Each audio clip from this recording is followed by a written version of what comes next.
पकड़ कर उंगली इतना ले चलूं उस आसमान पर जहां मैंने तेरे लिए सितारों से एक घर बनाया है। दूर कहीं आसमान पर तेरे लिए खूबसूरत सा नया जहां बसाया है। एक और है। नहीं लोटन, बस। अरे बस का इंतजार तो उसने है जिसकी अपनी गाड़ी नहीं। अब बैठ मेरी ऑटो में, तू मेरी सवारी नहीं। सवारी नहीं? घोड़ा घास से दोस्ती करेगा ना तो भूखा मरेगा। अरे मौत तो मुकर्रर है सबकी, हम तो तुझ में अपनी जिंदगी देखते हैं। फिलहाल ना मेरी मॉम मुझे ढूंढ रही है और फोन में बैटरी भी चली गई। चलो। अरे तू ले मेरा फोन तो फोन करके अपने घर पे कर दे क्रांति, बोल दे तू अपने लोटन के साथ। तुम्हारा नाम सुनते ही ना मेरी मॉम लोटपोट हो जाएगी। अरे यार इतना सीरियस क्यों हो रहे हो? जब वक्त आएगा ना तो मैं सब कुछ प्यार से बता दूँ। ओके? क्या बता देगी? यही कि मैंने एक ऑटो वाले लोटन के साथ अपना मीटर डाउन किया है।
पुलिस की ड्यूटी में क्या हाल किया मेरा।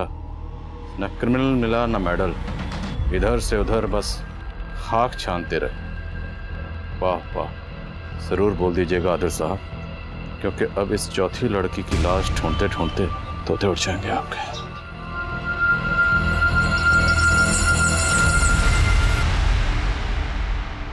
अरे अच्छे से पकड़ो।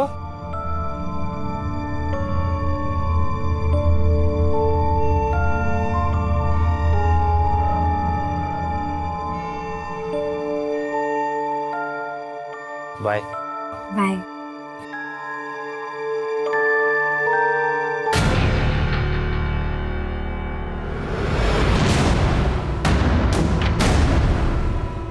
पापा ये चश्मा ना शक्ल ना सूरत, अरे बहन सी लगती है तू। और वो लड़का जो है ना बाइक पे चढ़ने आया था तने, वो 21 है तारे से। पक्का उसकी नियत में खोट है ना जो तारे को भाव दे रहा है वो। अरे दूर रहना उस बहरूपी से, बोल रहा हूँ तुझे मैं, दूर रहना उससे। कौन बहरूपिया? वही वो चिकना बाहर इसे छोड़ने आया था अभी बाइक पे। देख इसको घास दे रहा है, इसको जिसको शादी के लिए 12 लड़के ना बोल चुके हैं। इंसान की खूबसूरती सूरत से नहीं सीरत में होती है, ऐसा मुझे जुगल ने कहा है। और आप लोग ये लोग ना समझने वाले, ये लोग चाहते ही नहीं है कि तुम्हारी शादी हो, क्योंकि अगर तुम ससुराल चली गई तो इन लोग को कमा के कौन देगा। बाणी अपनी आकाशवाणी बंद कर, बोल रहा हूं तने मैं। पापा आपको समझने के लिए मुझे बानी के मशवरे की जरूरत ना है। मैं अच्छे से जानती हूँ कि आप लोग क्या चाहते हो, लेकिन अब मैं शादी करूंगी तो सिर्फ जुगल के साथ, और अब आप भी ना रोक पाओगे मन।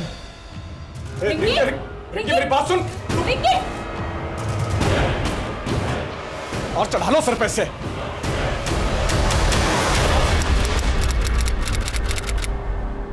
छोले कुलचे, चलो छोले कुलचे।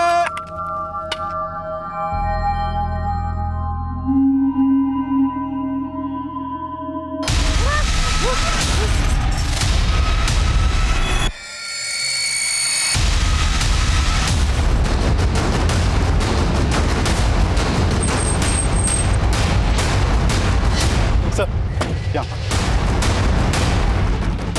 सर, यहाँ कचरे की थैली में ही उंगलियां कटी हुई मिली हैं। इन उंगलियों के अलावा कुछ और मिला? अभी तक तो नहीं सर, हालांकि हमारी टीम यहाँ आसपास सर्च कर रही है। इन उंगलियों को फॉरेंसिक के लिए भेजो। अगर इसका आधार आईडी होगा तो फिंगरप्रिंट स्कैन करके इसकी आईडी पता चल सकती है। इससे यह कंफर्म होगा कि वाकई में कोई मर्डर हुआ है या फिर कहानी कुछ और है।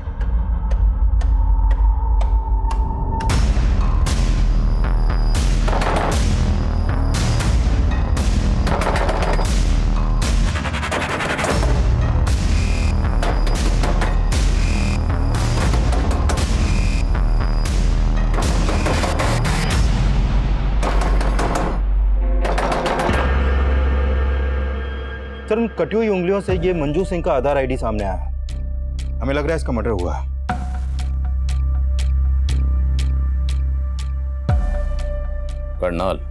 करनाल पुलिस से कांटेक्ट करो और मंजू के आधार आईडी पे ये जो करनाल का एड्रेस है यहाँ पर जाओ।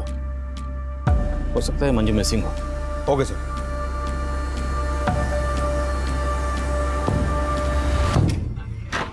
आप हैं अंकल जी? अरे भूस नीचे, हमारे से रिश्ता जोड़ने की कोशिश मत कर। रिंकी का है? मना नहीं पता जी। हमारे माथे पे सी लिखा है क्या? अरे पीछे हट जा। रिंकी! अंकल जी बात तो बताओ। रिंकी ना आया। रिंकी! अरे अंकल जी रिंकी नहीं आया। रिंकी! अरे अंकल जी, अरे कहाँ जा रहे आप? अंकल जी रिंकी नहीं आया। रिंकी नहीं आया अंकल जी। समालका के एक डंपिंग ग्राउंड में एक औरत की लाश के टुकड़े मिले हैं। बड़ी मंजू की है? जी sir. Sir, photo Manju Singh के लाश से मैच करता है।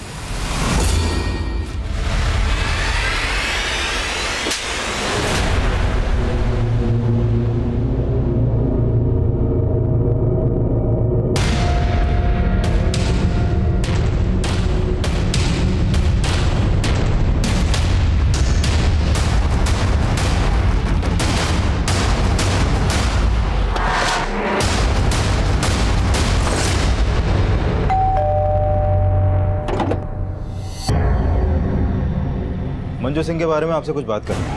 कहाँ है मंजू? सर, मंजू यहाँ नहीं रहती। तो फिर कहाँ रहती? और आप क्या लगते हैं मंजू के? हम मंजू के माँ बाप हैं, लेकिन आप मंजू के बारे में पूछना क्या है?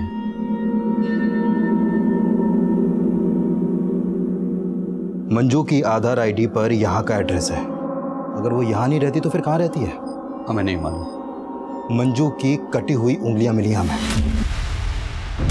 तो पॉसिबल है उसका मर्डर भी हो गया होगा। अब यहीं पर बताएंगे या फिर थाने ले जाकर बात करें आपसे?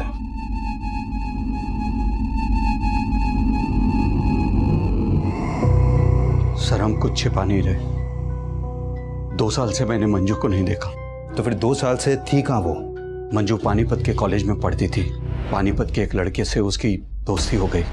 मने ये सब पसंद ना था साहब। आज से तेरा कॉलेज जाना बंद। आज के बाद दोबारा उस लड़के से मिलने की कोशिश की ना तो अच्छा ना होगा। लेकिन मंजू उस लड़के के लिए हमें 2 साल पहले छोड़कर भाग गई। कौन था वो लड़का? हम उसे नहीं जानते साहब, लेकिन उस लड़के ने मंजू को इतना बरकरार दिया था कि उसने अपने घर से अपनी माँ के गहने, जेवर, पैसे सब चुरा करके उस लड़के के साथ भाग गई और हमें फोन करके बताया कि पापा, मुझे लगता था कि आप मुझे समझोगे, लेकिन अब मैंने शादी कर ली है। लेकिन उसके बाद उसका फ़ोन कभी ऑन नहीं हुआ। वो हमको भूल गई थी तो हम भी उसे भूल गए। भूल गई या फिर 2 साल बाद उसे ढूंढ निकाला और उसे? ऐसा हमने कुछ नहीं किया सर। ज़रूर उस लड़के ने उसके साथ कुछ किया होगा।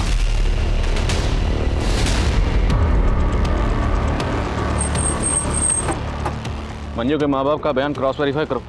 हो सकता है वो झूठ बोले या कोई कहानी बना रहे हो। राइट सर, लेकिन मंजू के फादर ने मंजू का जो नंबर दिया था वो अब भी बंद है। उस नंबर के कॉल रिकॉर्ड्स निकलो। हो सकता है उसमें उस लड़के का नंबर हो जिसका जिक्र मंजू के फादर ने किया। सब मर्डर बहुत ही ब्रूटली किया गया है। लाश के टुकड़े करके यहाँ पे डंप कर दिया गया।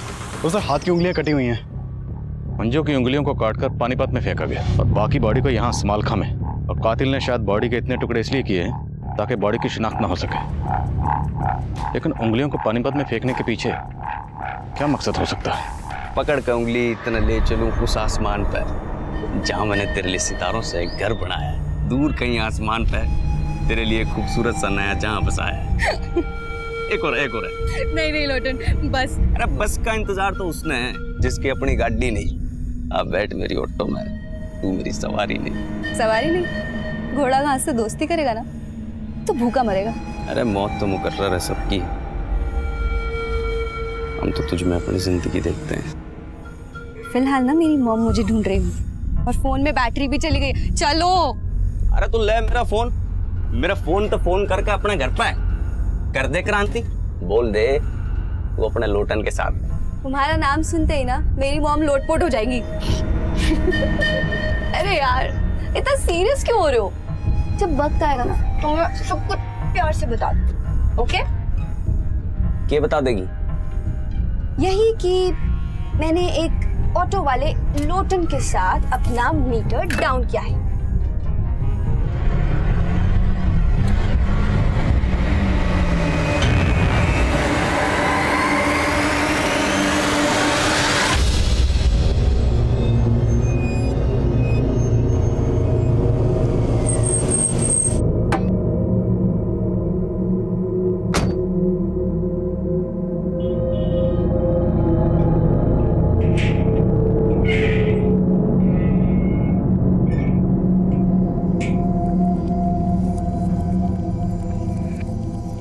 दीदी क्यों रो रही हो?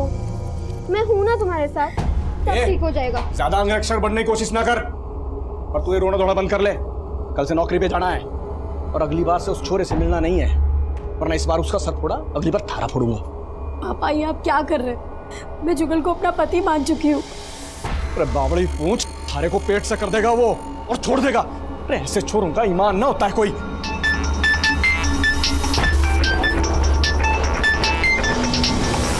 ना काट क्यों दिया?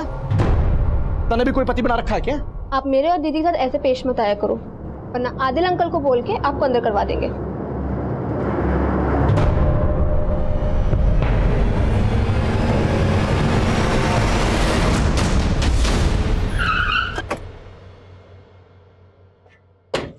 जैन सर।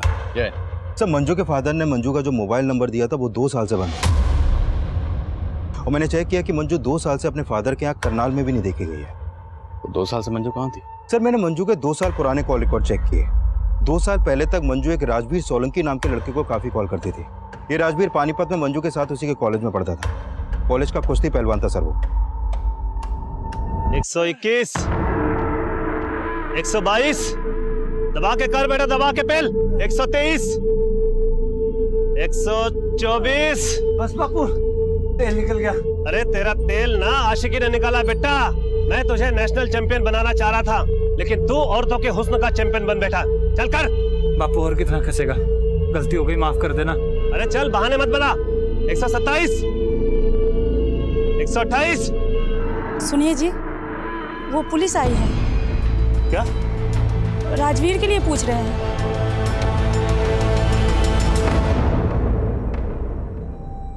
क्या हुआ पहलवान, मुंह में दही क्यों जम गई?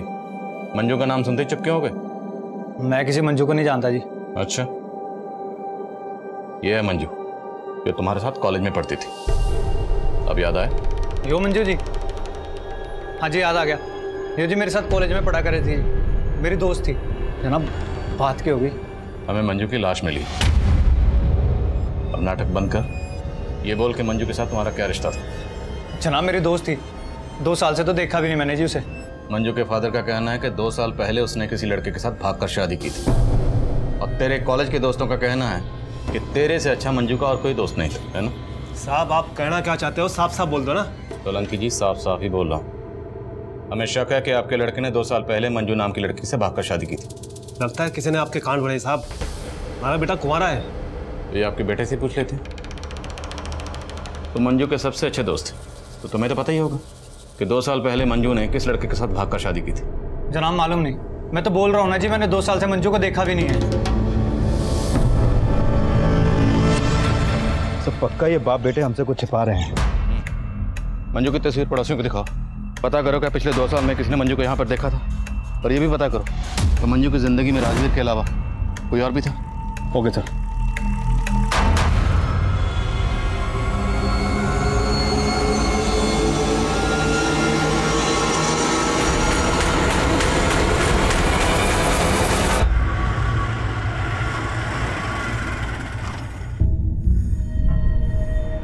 चलो बाय। बाहर से भगाएगी, अंदर नहीं लेके चलेगी अपनी मम्मी से मिलवाने। सबर रखो लोटन, पर का फल मीठा होता है ना।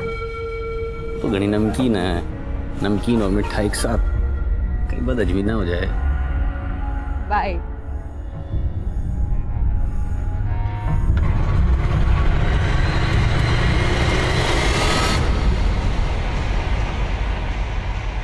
हेलो। ये क्या हुआ है?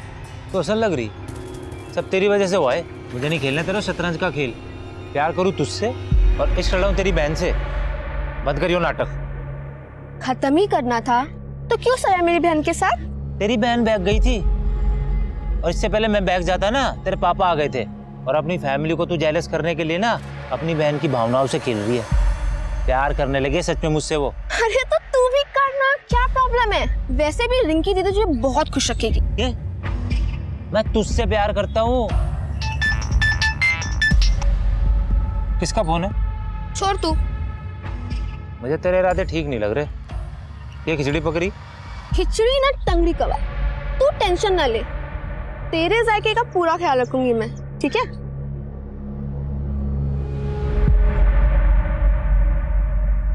सर पिछले 2 साल से मंजू को राजवीर के घर के आसपास भी नहीं देखा गया, और राजवीर के पिछले 6 महीने पुराने कॉल रिकॉर्ड में भी मंजू का कोई दूसरा नंबर नहीं मिला। तो मंजू के माँ बाप झूठ तो नहीं बोले कि 2 साल पहले मंजू किसी लड़के के साथ भाग गई थी?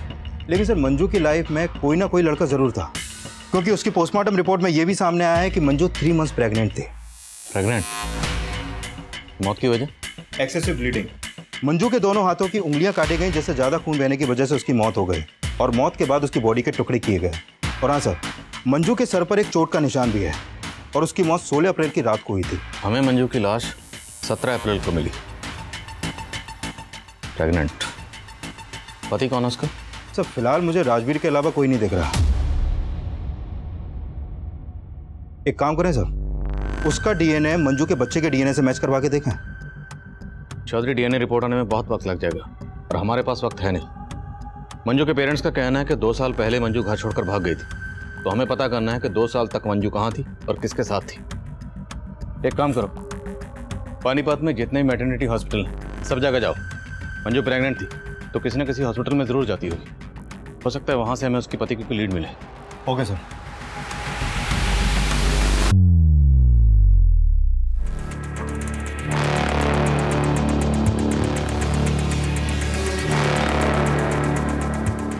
गर्भवती महिला की हत्या करके उसके टुकड़े टुकड़े करके शहर में फेंक दिया जाता है और पुलिस उस किलर के खिलाफ कोई भी सबूत नहीं जुटा पाती है। क्या ये पुलिस की नाकामी है या फिर उस अपराधी की जीत? पुलिस को गुमराह करने में सफल होता नजर आ रहा है। क्या पुलिस मंजू के उस कातिल तक पहुंच पाएगी या नहीं?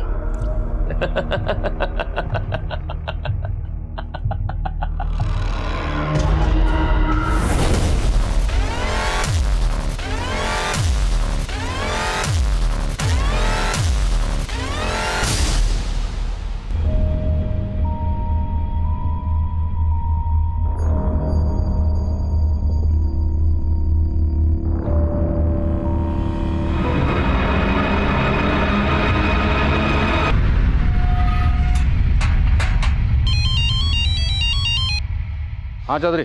सर उस मैटरनिटी हॉस्पिटल का पता चल गया जहाँ पर मंजू अपना इलाज करवा रही थी।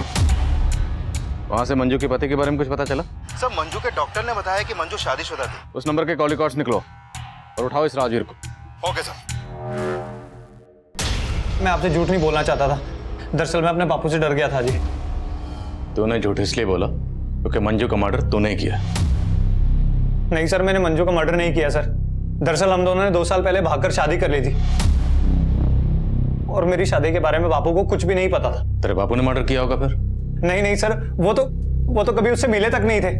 और वैसे भी मंजू ने 6 महीने पहले मुझे छोड़ दिया था जी। मंजू 3 महीने की प्रेग्नेंट थी, तूने माँ और बच्चा दोनों को मार दिया? जनाब मैंने नहीं मारा जनाब, मैं आपको बोल तो रहा हूँ, वो 6 महीने पहले मुझे छोड़कर चली गई थी। उसके पेट में बच्चा था, इसके बारे में तो मुझे कुछ मालूम भी नहीं है। मंजू रहती कहाँ थी?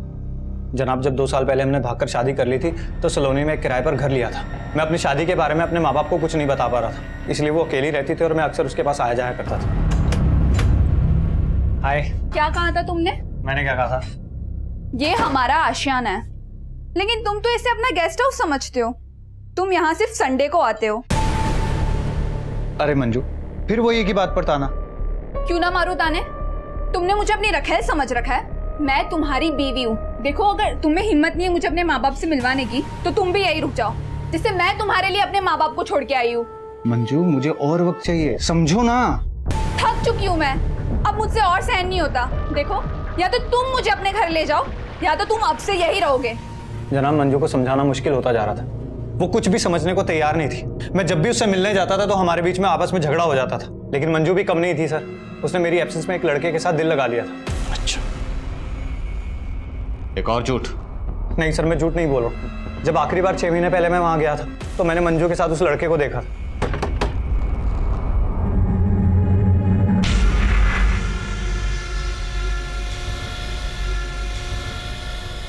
मंजू, कौन था ये लड़का? यहाँ क्या कर रहा था? दरवाजा खोलने में इतना टाइम क्यों लगाया? ये बोल के तुम कहना क्या चाहते हो? जनाब, उस दिन बात इतनी बिगड़ गई थी कि हमने आपस में बात करनी बंद कर दी थी, और उसके बाद मैंने आना जाना भी वहां बंद कर दिया था। लेकिन हो ना हो सर, उस लड़के के साथ उसका कोई ना कोई तो चक्कर था ही, और वो बच्चा पक्का उसी का ही है। मेरा बच्चा नहीं है सर। वो कौन था वो लड़का? सर, उस लड़के को मैं जानता नहीं। उसे पहली और आखिरी बार मैंने वहीं पर देखा था। लेकिन सर, वो बच्चा मेरा नहीं था सर। तो बच्चा तेरा है या नहीं, ये मंजू की डीएनए रिपोर्ट से पता चल जाएगा। मंजू और राजवीर सलोनी में जिस घर में रहते थे उस घर पर जाओ। हो सकता है मंजू का मर्डर वहीं हुआ और बाद में बॉडी को डंप किया गया। Okay sir. Sir, Panipat Karnal के बीच एक औरत की लाश मिली है और उसकी उंगलियां भी कटी हुई हैं।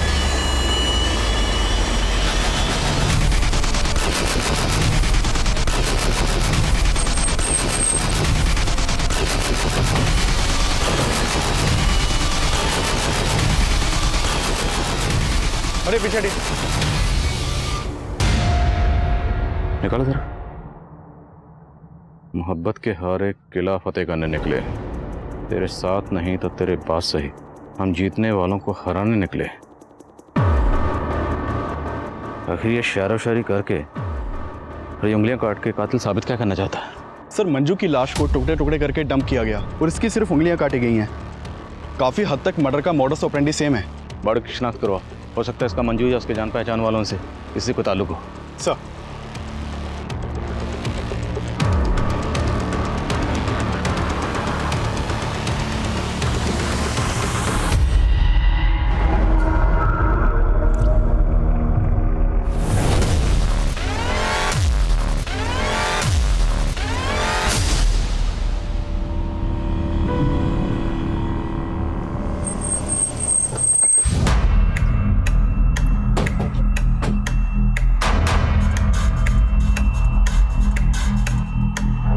थोड़ा सा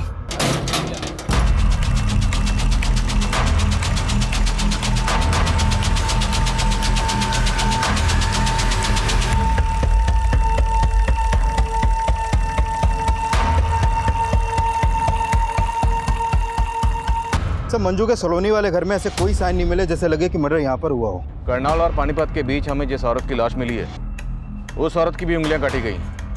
मैं तुम्हें उसकी तस्वीर भेज रहा हूँ, जरा पता करो क्या उस औरत का मंजू के घर पर आना जाना था? Okay sir. नहीं जनाब, मैं इस औरत को नहीं जानता और मुझे मालूम नहीं कि मंजू इस औरत को जानती होगी कि नहीं। इस औरत को मंजू के घर में कभी आते जाते तो नहीं देखा है।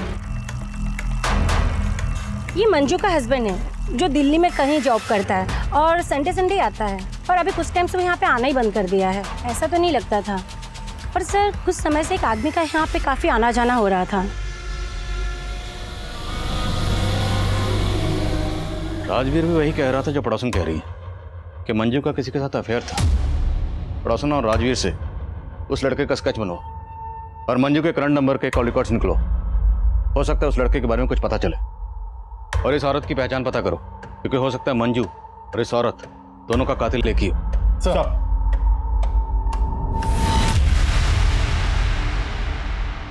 अरे भाई, ये ऑटो गाड़ी पार्क कर देना और एक भी स्क्रैच नहीं आना चाहिए। ए भाई, यहाँ मैं कार पार्किंग में खड़ा हूँ, तुम्हारी उड़न खटोला के लिए नहीं। ओ भैंस की पूछ, रोमांस के मूड में हो, इसलिए प्यार से सुन। मैं तेरा कस्टमर हूँ और तू दरबान। बेगर्स कांट बी चूजर्स, समझा? नहीं समझा? अच्छे से गाड़ी पार्क करियो, एक भी स्क्रैच आ गया ना तो तेरी खाट खड़ी कर दूंगा।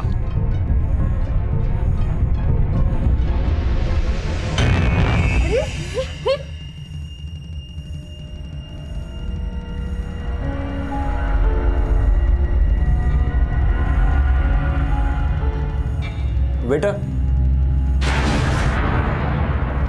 लोटन सुनो ना, वो मैं कह रही थी कि जब हम घर जाएंगे ना,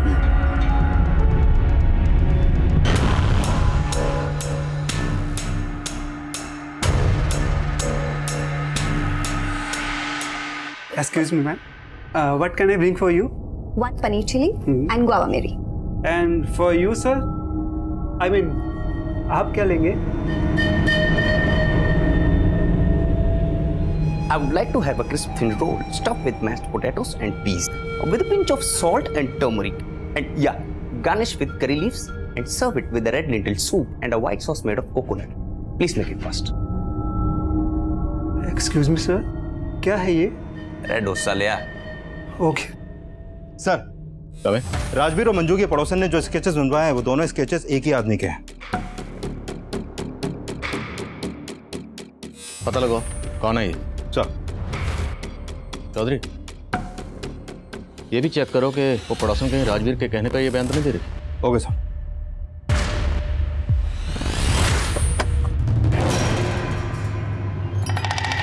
बाय।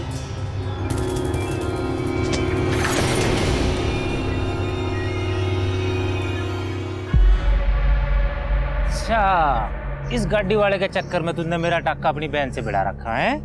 अरे नहीं यार, कजिन है मेरा, यहाँ तक आ रहा था तो ड्रॉप कर दिया। बस अब मैं तेरे चक्कर में नहीं आने वाला। बता तेरी बहन क्या बोली कि मुझे सच में भगा के ले जा। अरे वाह, ये तो बहुत अच्छी बात है यार। प्रॉब्लम क्या है? ऐश करना। बहुत हुआ तेरा मजाक। तेरी बहन को ना मैं सच सच बता दूंगा कि मैं उससे नहीं तेरे से प्यार करता हूँ। प्यार प्यार प्यार यार, इंसानियत नाम की भी कोई चीज होती है। तो ये दिल विल का चक्कर छोड़ और मेरी बात मान। तेरी लाइफ सेट है, समझा? चल चल। सर, एक रोजी नाम की लड़की की मिसिंग कंप्लेंट दर्ज हुई थी संगमनगर थाने में। ये कंप्लेंट रोजी की मां ने दर्ज करवाई थी। सर, रोजी की फोटो उस औरत की फोटो से मैच करती है जिसकी हमें उंगली कटी लाश मिली थी। लो बेटा, दूध पी लो। नानी, मम्मी कब आएंगी? आ जाएगी। लेकिन कब? उन्होंने मुझे बोला था फिल्म दिखाने लेके जाएंगी, लेकिन वो खुद इतने दिन से नहीं आई। बोलो ना नानी, मम्मी कब आएंगी? बेटा आ जाएगी।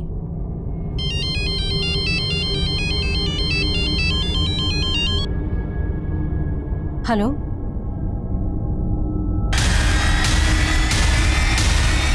क्या?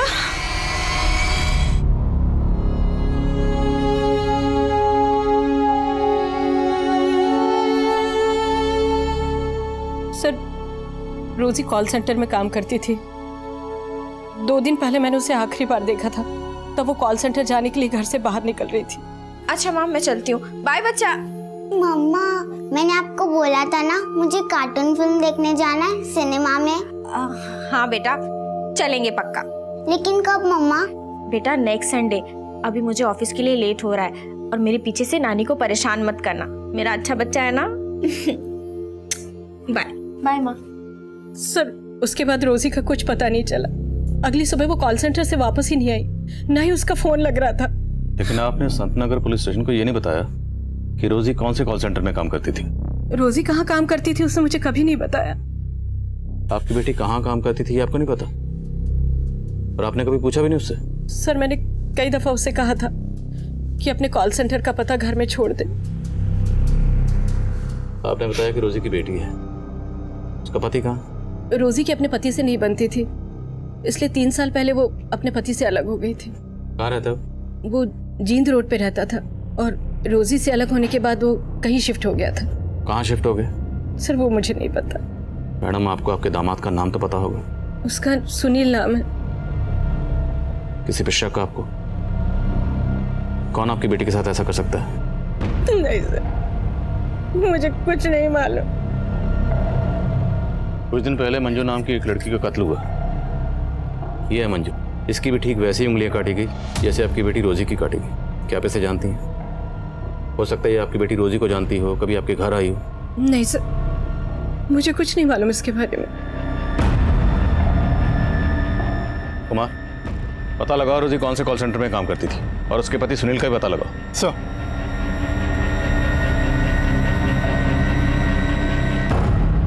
पुलिस ने उस दूसरी औरत की पहचान कर ली है जिसकी हाल ही में उंगली कटी हुई लाश मिली थी। लेकिन मंजू मर्डर केस की तरह ही पुलिस रोजी नजर आ रही है। अब सबसे बड़ा सवाल ये उठता है, क्या मंजू और रोजी का कातिल एक ही है या ये कोई दो अलग अलग लोग हैं?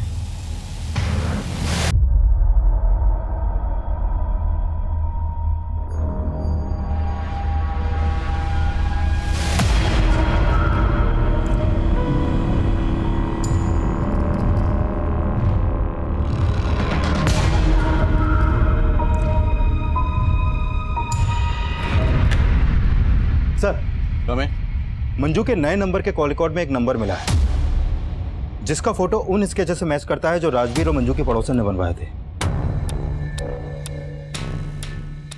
इसका नाम महेश सिंह है सर। इसका मोबाइल नंबर करनाल के एड्रेस पर रजिस्टर्ड है। करनाल? मंजू भी करनाल की रहने वाली थी? हाँ सर, और ये भी पता चला है कि ये महेश मंजू का कजन है। ये मंजू के कोई दूर के ताऊ का बेटा है। लेकिन मंजू के माँ बाप का कहना है कि वो बिल्कुल नहीं जानते थे कि 2 साल तक मंजू कहाँ रह रही थी। तो फिर ये मंजू का कजन ये मंजू से मिलने क्यों जाता था? और इसे कैसे पता कि मंजू कहाँ रहती थी? सर, मैं हमेशा मंजू का सपोर्ट करता था सर। मानता हूँ चाचा जी उनकी शादी के खिलाफ थे, लेकिन राजवीर के साथ घर से भाग जाने के बाद से मैं लगातार मंजू के टच में था। लेकिन राजवीर का कहना है कि उसने तो मंजू को 6 महीने पहले ही छोड़ दिया था। सर, राजवीर ने मंजू की जिंदगी बर्बाद करके रखी थी, बल्कि मंजू तो उसके खिलाफ कानूनी मदद भी लेना चाहती थी। चीट किया था सर उसने मंजू को। उसकी वजह से उसने अपना घर परिवार छोड़ा, अपने पेरेंट्स से अपना रिश्ता खत्म किया, और बदले में उसे क्या मिला? सिर्फ दुख। कहीं तुमने भी बदला तो नहीं लिया? मंजू के माँ बाप के कहने पर तुमने मंजू को... कैसी बातें करें सर? मंजू के पेरेंट्स को तो पता तक नहीं है कि मैं मंजू के टच में था। लेकिन मंजू का मर्डर हो गया, फिर भी तुम हमारे पास नहीं आए? सर, क्योंकि मैं दिल्ली गया हुआ था किसी काम से, और मैंने तो सोचा भी नहीं था कि मंजू के साथ इतना बुरा हो सकता है।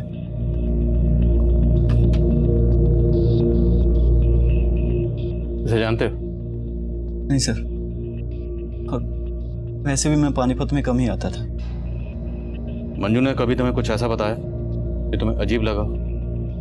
सर, मंजू ने राजवीर के अलावा कभी किसी की बुराई नहीं की। मुझे लग रहा है शायद राजवीर ने ये कांड किया है, क्योंकि मेरी नजर में वही एक ऐसा लड़का है जो किसी भी हद तक जा सकता है।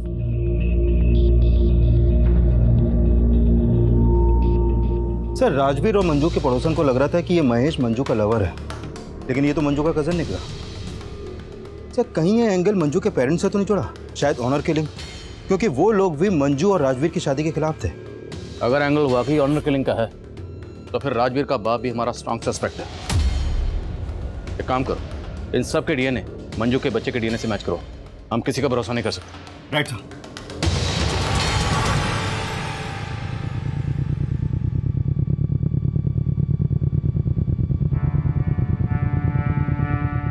मंजू पापी नहीं थी।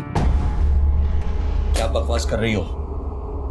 सच बोल रही हूँ। आपने तो उसे भुला ही दिया था, लेकिन मैं 2 साल से मंजू की शक्ल देखने के लिए तरस रही थी, और आपने मुझे मंजू से दूर रखा।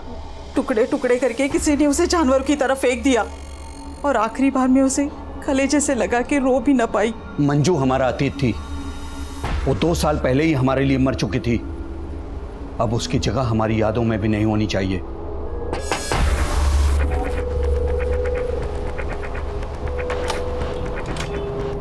सिंह साहब, आपको हमारे साथ चलना है।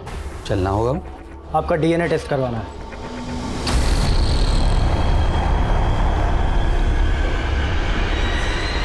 वो पुलिस वाले सोच रहे तेरी लुगाई मंजू के पेट में मेरा बच्चा है। मेरा डीएनए करवा रहे हैं वो लोग, सब तेरी वजह से। मेरे को भी बहुत धोया बापू उन्होंने, और तू तो मुझसे बड़ा पहलवान है ना। उनके डंडों से तेरा तेल ना निकलने वाला। क्यों डर रहा है तू?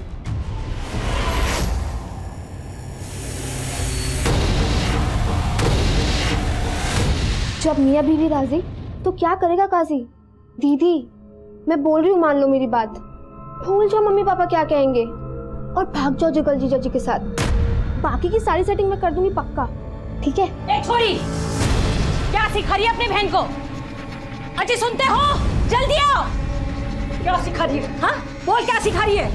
देखो क्या, क्यों चिल्ला रही हो? ये दोनों बहनें मिलकर क्या प्लान बना रही है? ये उस लड़के को जीजा जी बोल रही है और इसे बोल रही है उसके साथ भाग जा। मैं ऐसे कैसे भाग जाएगी? मैं क्या बावली पूंछूं?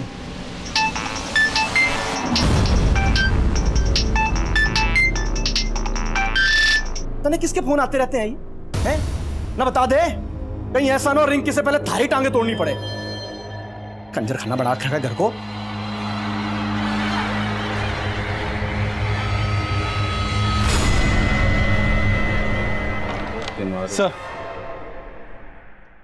सर रोजी के कॉल रिकॉर्ड में मंजू या मंजू से जुड़े किसी भी इंसान का नंबर नहीं मिला।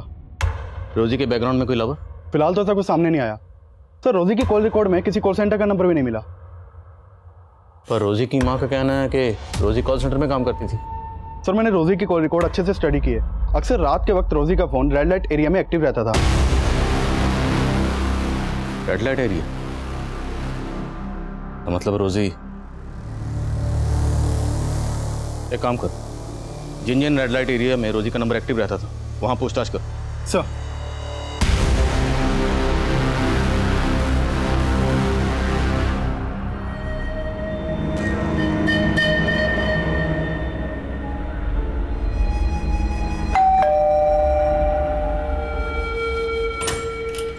मम्मी, ये मेरा दोस्त लोटन। नमस्ते। Lotan, strange name. जी, यो नाम मेरी मम्मी ने दिया है जी। अच्छा, please come, have seat.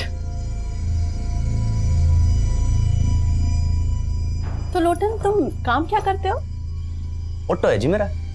Auto driver? नहीं जी, मतलब ऑटो मेरा खुद का है, मैं ओनर हूँ उसका, और अपनी मर्जी का भी। मम्मी, आपको पता है मैं ना लोटन के ऑटो में ही रोज कॉलेज जाती हूँ और पता नहीं टाइम कैसे बीत जाता है, पता ही नहीं चलता। आपको पता ही है ना, बातें ऐसी करता है कि कोई भी इंसान ना हंस के लोटपोट हो जाए। शैली, तुम इस ऑटो वाले को यहाँ मुझसे मिलवाने लाई हो? तेरा दिमाग तो ठीक है? इसमें प्रॉब्लम क्या है? प्रॉब्लम है you don't know these illiterate people. Auntie, I'm definitely an auto driver, but I've planned everything. I've planned my future, and trust me, it's bright. I'll soon begin my own startup. जैसे cab services होती हैं, वैसे auto services. I've planned everything. मेरी सारी plannings मैं अच्छी तरह समझ गई। अब निकल यहाँ से, और दोबारा मेरी बेटी से मिलने की कोशिश की ना तो अच्छा नहीं होगा। फ्रॉड। बेबी, लोटन, एक बात सुनो, हम बैठ के। कूल बेब्स, कोई बात नहीं, तेरी मम्मी को मैं पसंद नहीं आया। मैं चाहता हूँ तेरी गली से तेरा नाम लेकर, और ये मोहब्बत है जो ना कभी मिटी थी और ना मिटेगी। शैली, तुझे इस ऑटो ड्राइवर के अलावा कोई लड़का पसंद नहीं आया? मॉम, मैं लोटन से प्यार करती हूँ। सर, ये कुलचे वाला है, ये बोल रहा है रोजी को जानता है। क्या जानते हो तुम रोजी के बारे में? साहब, वो रोजी धंधा करती थी साहब, और वो और एक लड़का अक्सर मेरे यहाँ से छोले कुलचे खाते थे। कौन लड़का? और ये रोजी का क्या लगता है? तल्ला था साहब उसका, वो सोनू नाम था उसका। सोनू? कहाँ मिलेगा सोनू? ये जो रोजी का मर्डर हुआ है ना जब से साहब, वो यहाँ दिखा ही नहीं। फिर कहाँ रहता है वो मुझे नहीं मालूम है। ये मेरे मोबाइल में साहब उसकी एक फ़ोटो थी, ये है साहब।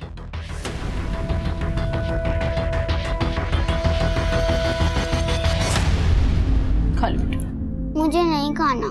थोड़ा सा खा लो। नहीं, जब तक मम्मी नहीं आएगी मैं कुछ नहीं खाऊंगी।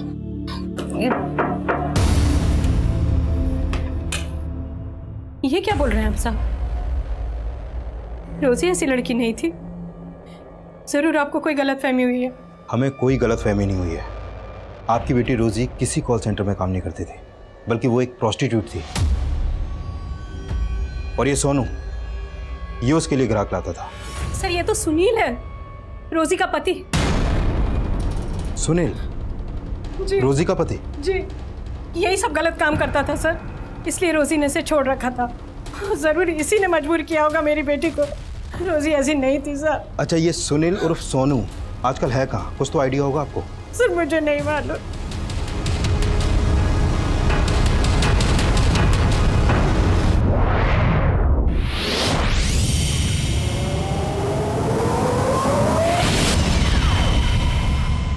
साहब, उस रोजी को ना ये धंधा अच्छा नहीं लगता था।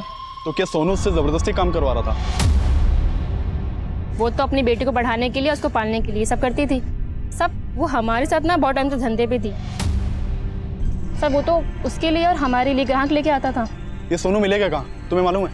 उसका फ़ोन तो कई दिन से लग नहीं रहा है, लेकिन हाँ, उसका एक दोस्त था जाकिर, उसके घर पे उसका आना जाना था। जाके उससे बात करो। कहाँ रहता है जाकिर?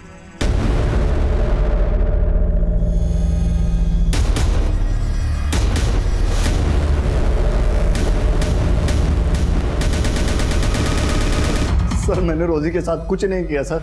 तो फिर हमारी टीम को देखकर भाग क्यों रहा था? तो साहब मैं डर गया था, लेकिन फिर मेरे को रोजी के मर्डर का मालूम चला, तो इसलिए मुझे पता था कि आप लोग मेरे पीछे आएंगे, इसलिए मैंने अपना फोन भी बंद कर दिया सर। लेकिन सर मैंने रोजी के साथ कुछ नहीं किया, मेरा विश्वास। रोजी तेरी बीवी थी और तूने उसे मजबूर किया था इस धंधे में उतरने के लिए, है ना? नहीं साहब, रोजी जब तक मेरे साथ रहती थी तब तक मैंने उसे कोई धंधा बंदा नहीं करवाया था, लेकिन जब रोजी को पता चला कि मैं दल्लागिरी ये सब करता हूँ तो मुझे छोड़कर चली गई थी। लेकिन उसको कुछ दिन बाद आटे दाल का भाव पता चल गया था। और सर रोजी ये सब अपनी मर्जी से करती थी, मैंने रोजी के साथ कुछ नहीं किया। हाँ जरूर उसके कस्टमर ने रोजी के साथ कुछ किया होगा। कौन कस्टमर? सर कुछ रोज पहले एक टैक्सी वाला आइटम ढूंढते हुए हमारे एरिया में आया था, उसने रोजी के साथ कुछ किया होगा। मैंने रोजी को आखिरी बार उसी के साथ देखा था सर। उसके बाद रोजी लौटकर वापस नहीं आई, फिर मालूम चला कि रोजी की लाश मिली। कौन था वो टैक्सी वाला? ये तो मुझे मालूम नहीं है, पहले कभी मैंने देखा नहीं था। टैक्सी का नंबर देखा था? इतना कहाँ याद रहता है सर, मुझे तो ठीक से उसकी शक्ल भी याद नहीं है, लेकिन ये बात पक्की है कि सर वो सरदार था और उसी ने रोजी के साथ कुछ किया होगा।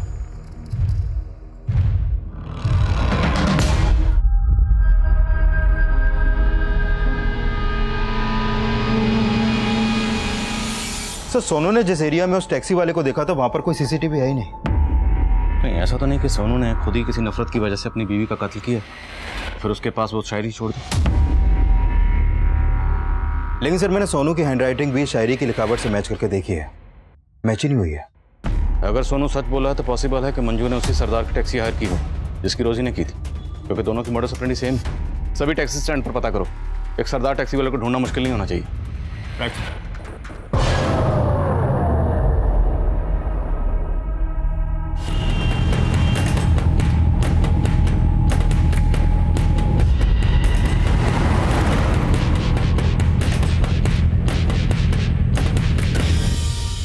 सर मैंने पानीपत और आसपास के एरिया के लगभग सभी टैक्सी स्टैंड्स में चेक किया, लेकिन ऐसा कोई भी सरदार नहीं मिला जिसकी एक्टिविटी सस्पिशियस हो और वो टैक्सी चलाता हो।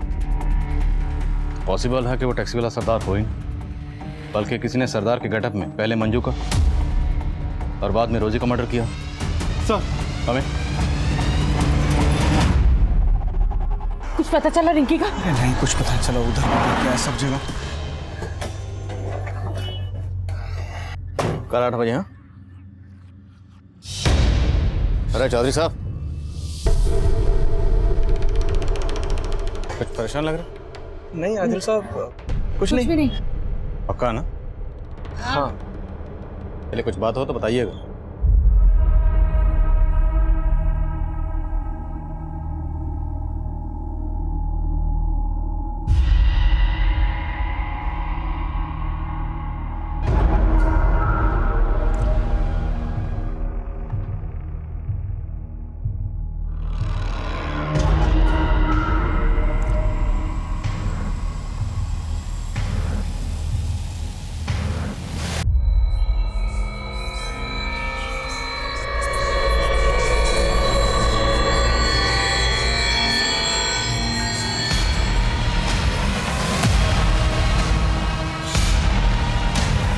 पुलिस की ड्यूटी में क्या हाल किया मेरा, न क्रिमिनल मिला न मेडल, इधर से उधर बस खाक छानते रहे। वाह वाह, जरूर बोल दीजिए आदिल साहब, क्योंकि अब इस चौथी लड़की की लाश ढूंढते ढूंढते तोते उठ जाएंगे आपके।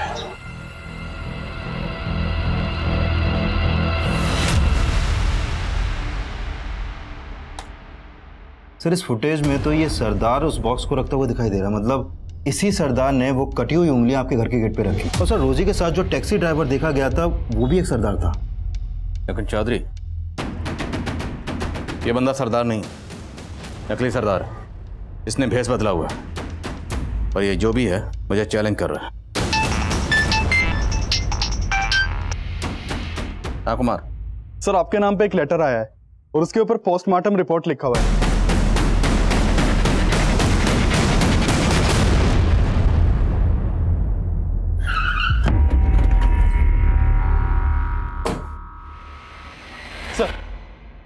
Sir letter.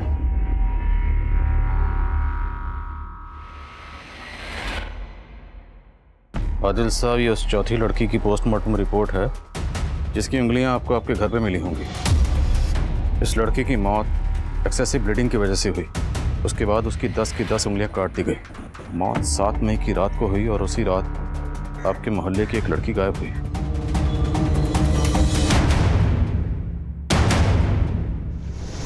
परेशान लग रहा है? नहीं आदिल साहब, कुछ नहीं। पता करो ये लेटर कहां से पोस्ट किया गया। सर,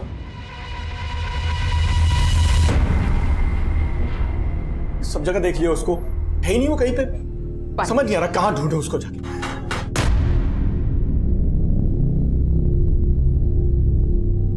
क्या हो चौधरी साहब, इसे ढूंढने की बात कर रहे हैं? सब ठीक तो?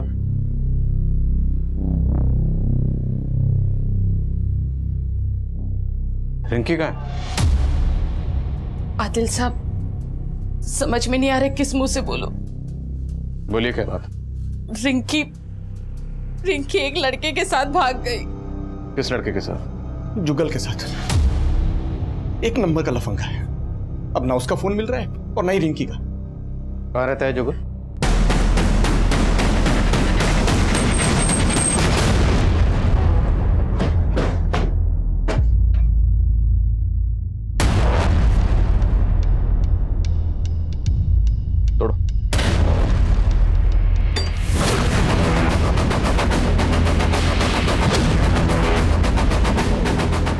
चेक करो सब जगह।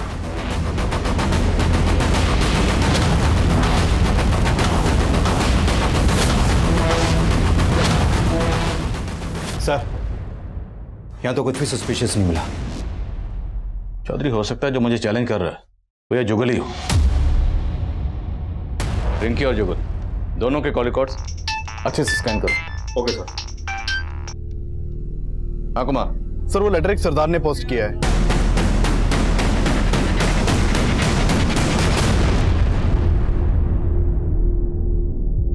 ये जुगल या जुगल से कनेक्टेड कोई हो सकता है कि मेरे पड़ोस में रिंकी के अलावा और कोई मिसिंग नहीं है।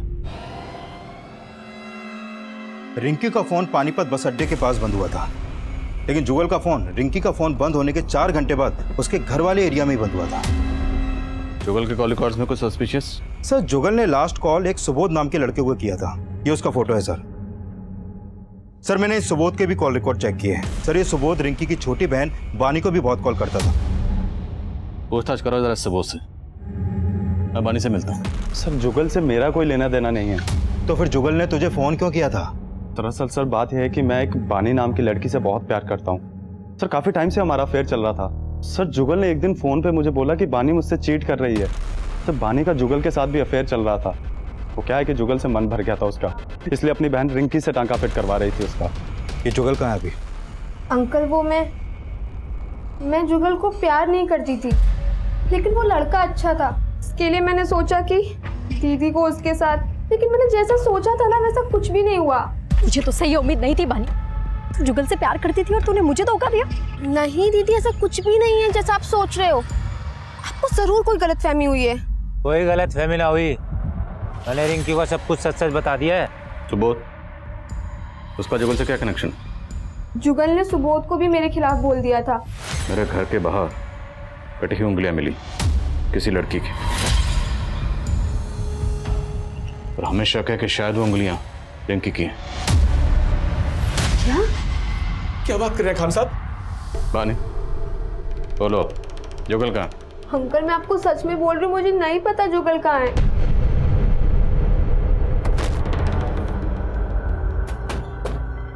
मुझे खत लिखने वाले का कहना है कि उसने मेरे पड़ोस की एक लड़की को मार डाला।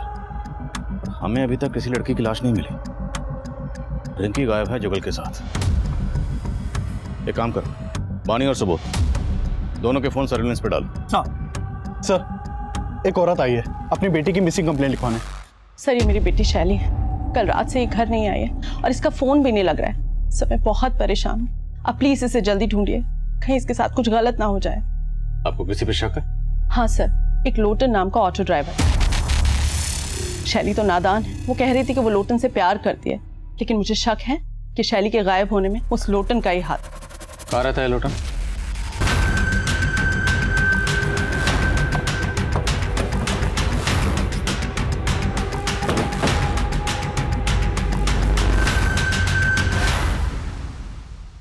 ताला तोड़वाओ।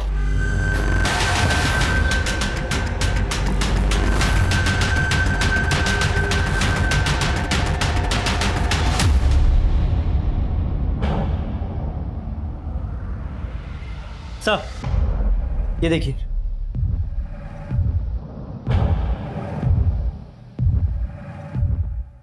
सर ये देखिए, यहां पर भी ब्लड के ट्रेसेस हैं, लेकिन सर ये ब्लड सूखा है, जबकि लोटन की बॉडी पर जो ब्लड है वो बिल्कुल फ्रेश है। तो ये ब्लड किसका?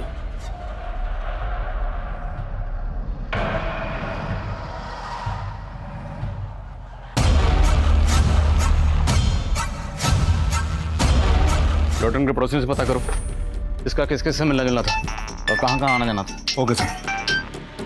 हाँ बोलो कुमार। सर जिस एरिया में रिंकी का फोन बंद हुआ था उस एरिया में रिंकी की लाश भी मिली है।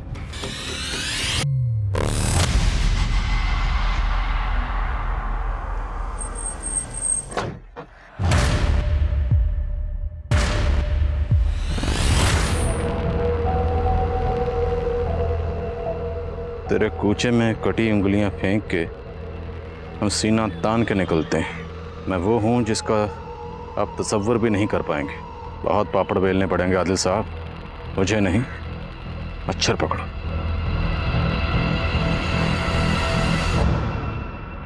कुमार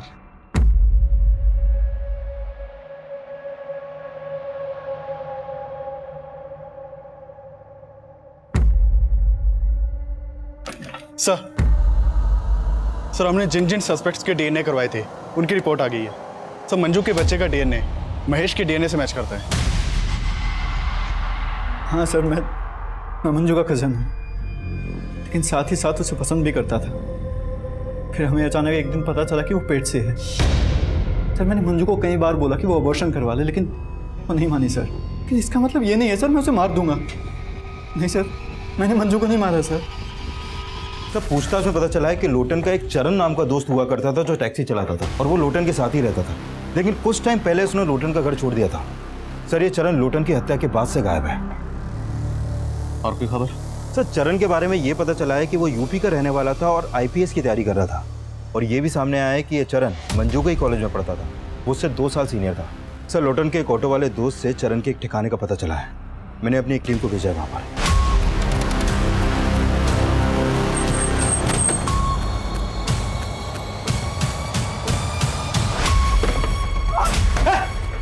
पकड़े से पकड़ो, लेके जाओ।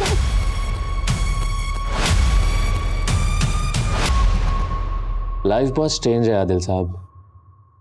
आदमी जो सोचता है वो कभी होता नहीं है। मैंने जो आईपीएस बनने का सपना देखा था, अगर आज वो पूरा हो गया होता ना, तो आज औहदे में मैं आपसे ऊपर और आप मेरे से नीचे होते।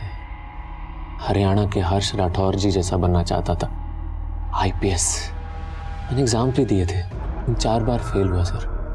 तो 4 बार क्या 6 बार भी अगर फेल हुआ होता, तेरी इस फेलियर का इन मर्डर से क्या ताल्लुक है? मेरे इस फेलियर का उन मर्डर से ताल्लुक है, क्योंकि इसी फेलियर की वजह से ना मैंने बहुत कुछ खोया है। मंजू को भी बहुत प्यार करता था मैं मंजू से, लेकिन मंजू को तो राजवीर पसंद था ना। सब कुछ भुला के मैं आईपीएस की तैयारी में लग गया। मैंने एग्जाम्स भी दिए थे, पता नहीं उन लोगों को क्या हुआ, मुझे फेल कर दिया। इसलिए मजबूरी में मुझे टैक्सी ड्राइवर बनना पड़ा। फिर एक दिन मुझे मंजू मिली। मैं कॉलेज के दिनों से तुमसे बहुत प्यार करता हूँ। अगर तुम हाँ करो तो हम लोग शादी भी कर सकते हैं। नहीं चरण, मैं अपनी जिंदगी किसी और के नाम कर चुकी हूँ। मतलब राजवीर फिर से? राजवीर नहीं, महेश। महेश का नाम सुन के ना मेरा दिमाग घूम गया था। अपने ही कजन के साथ, छी! अरे 3 महीने का बच्चा था उसके पेट में, पता है? मेरा इतना दिमाग घूम गया ना, मैंने उसकी गर्दन पकड़ के ऐसे दीवार में दे मारा। मैंने उसे मारा। आप लोग मंजू को पहचान ना सको, इसलिए मैंने उसकी बॉडी के टुकड़े टुकड़े करके जंगल में फेंक दिया। मुझे लगा जब तक आप लोग उसकी बॉडी की शिनाख्त करोगे गायब हो जाऊं, लेकिन आप लोग तो मेरे तक पहुंच ही नहीं पाए। सर हंसी आती है मुझे आप लोगों पे, और गुस्सा भी। करप्शन से भरे सिस्टम की वजह से ना मैं आईपीएस नहीं बन पाया। इसीलिए अपनी काबिलियत साबित करने के लिए ना मैंने आप लोगों का इम्तिहान लेना शुरू किया। सबसे पहले मैंने उस धंधे वाली रोजी को मारा।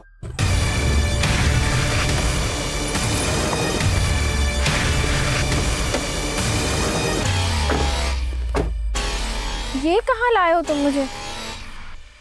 जो मारने के लिए। चल। ये क्या कर रहे हो? चल। क्या कर रहे हो? तू लाश के पास गाजर खाकर क्यों फेंकता था? चैलेंज था सर। आप पुलिस वाले हैं तो थोड़ा चैलेंज तो बनता है ना, लेकिन आप तब भी नहीं पकड़ पाए। फिर मैंने आपको दूसरा चैलेंज दिया। रिंकी टैक्सी का वेट कर रही थी, मैंने उसे भी उठा लिया और ये क्या कर रहे हो? बड़ा मजा आ रहा था मुझे आप लोगों के दिमाग के साथ खेलने में, लेकिन साला दिल के चक्कर में हार गया। वो लोटन था ना, साला बार बार मुझे चिढ़ाता था शैली का नाम लेके।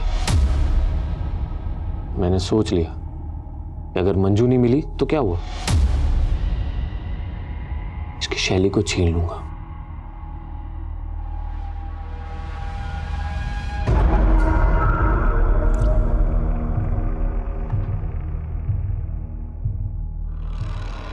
मैंने लोटन को भी मार दी। तेरी तरह नहीं, आईपीएस का झंडा लेकर घूमा जिंदगी भर और कुछ नहीं उगाड़ा।